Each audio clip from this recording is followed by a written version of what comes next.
Hello guys, welcome back to my channel. Episode की शुरुआत अमन से होती है। वो परेशान रहता है और सब रोशनी को याद करते हैं। छोटू रोशनी को याद करता है। बाजीगर भी अमन से नाराज़ हो जाता है। अमन को एक फ़ोन आता है और खन्ना उसको पेमेंट करने के लिए कहता है। अमन गुस्से में अपना फ़ोन फेंक देता है। फुप्पी कहती है कि मुझे लगता है कि मेरी बीमारी को भूल जाना अच्छा है। मैं इसे भूल जाऊंगी। आप इसे कैसे भूलेंगे? परवीन कहती है कि सच्चाई जानना अच्छा है। दादी कहती है कि अयाना ऐसी नहीं हो सकती। अमन कहता है कि वो ऐसी थी।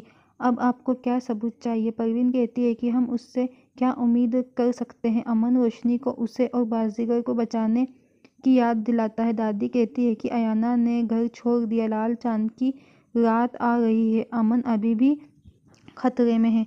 रोशनी अपना कमरा साफ करती है। उसे सलमा की रिपोर्ट मिलती है। वो चौंक जाती है। वो कहती है कि सलमा ने मुझसे झूठ बोला। वो कभी बीमार नहीं थी। वो रोती हुई बैठी जाती है। सलमा आती है। वो कहती है कि मैं पैसे के लिए लालची थी। तुम मुझे डांटती थी। मैं बीमार नहीं थी। तुम मुझे घर से निकाल भी सकती हो। तुम कुछ तो बोलो।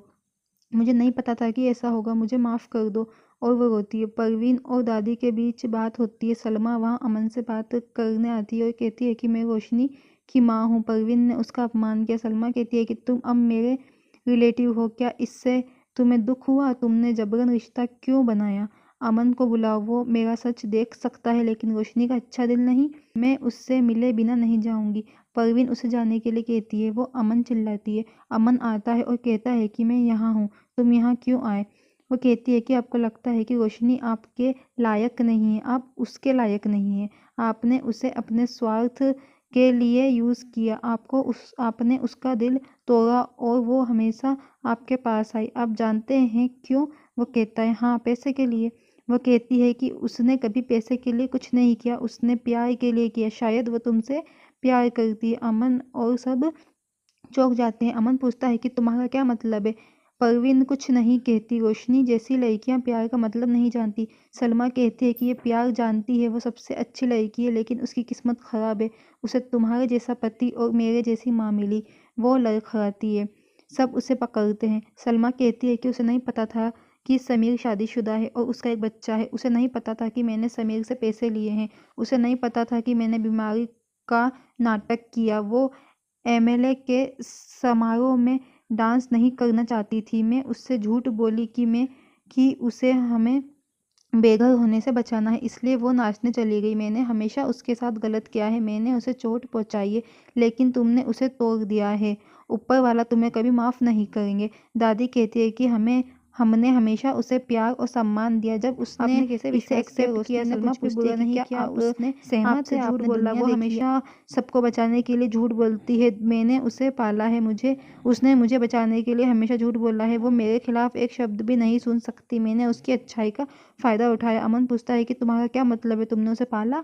तुम उसकी असली माँ नहीं हो? सलमा कहती है नहीं। सब चौंक जाते हैं। सलमा कहती है लेकिन मैंने कुछ अच्छा किया होगा, इसलिए ऊपर वाले ने मुझे उसे दिया। परवीन कहती है कि ये एक अच्छा नाटक है। अगर वो सच में इतनी अच्छी है तो रोशनी ने पैसे क्यों लिए? इतने में सारा और साइमा आती है। साइमा कहती है मेरे लिए। अमन पूछता है कि क्या हुआ? साइमा कहती है कि मैंने गलती की थी। मुझे आपको बताने की हिम्मत नहीं हुई, इसलिए मैंने रोशनी से कहा। वो कहती है कि रोशनी ने मुझे बचाने के लिए खुद को बर्बाद कर लिया। अमन रोशनी के शब्दों को याद करता है। वो कहती है कि रोशनी ने मेरा नाम नहीं लिया। उसने सारा दोष अपने ऊपर ले लिया। वो पूछता है कि क्या हुआ? वो कहती है कि मैं शादी से पहले आफताब से मिली थी। उसके पास एक वीडियो था। कोई मुझे ब्लैकमेल कर रहा था। मैं डर गई थी और अपनी ज़िंदगी ख़त्म करना चाहती थी।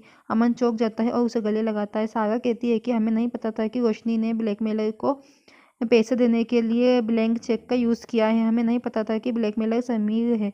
अमन चौंक जाता है। तबीज़ी ने किताब खोली। वो कहती है कि आँख की बारिश, इसका मतलब लाल चांद आ रही है। हमारे पास बस 1 महीने का टाइम है, फिर सब कुछ ख़त्म हो जाएगा। वो बाहर जाती है और बारिश की आँख देखती है। आँख उसके तावीज़ पर लग जाती है। वो कहती है कि अमन को ये तावीज़ देने का समय आ गया है। इससे उसे अपनी शक्तियों को बढ़ाने में मदद मिलेगी। इतने में वहाँ जादुई शक्तियों से राख जीन आ जाती है। तबीज़ी कहती है कि मैं इसे तुम्हें कभी नहीं दूंगी। राख जीन उसे एक बार देखने के लिए कहती है। तबीज़ी फराह को खतरे में देखती है। राख जीन तावीज़ छीन लेती है। फराह उठती है और देखती है कि तबीज़ी बेहोश पड़ी है।